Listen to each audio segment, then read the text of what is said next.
voyage of the seas began in Sydney when we flew in from our hometown. We came in the morning and stayed the night at Sir Stamford Hotel to board midday the following day.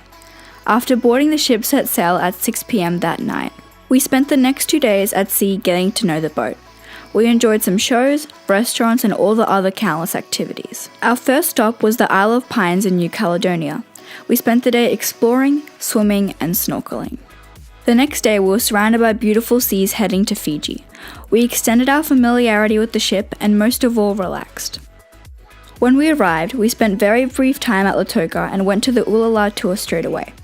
We have a montage of the sights we saw on the tour up on our channel, so click the I if you want to see it. Another day was spent at sea with the usual activities. Next stop was Mystery Island.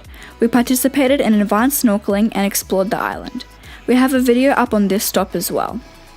The excursions continued when we arrived at Namia, New Caledonia to travel to Amity Island. We have an in-depth video about Amity Island and we would really recommend watching it if you are considering this cruise.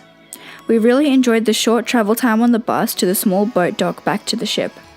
We travelled through the city of Namia and were astonished with the changes made to the city from the last time that we visited. Our last stretch was 2 more days at sea.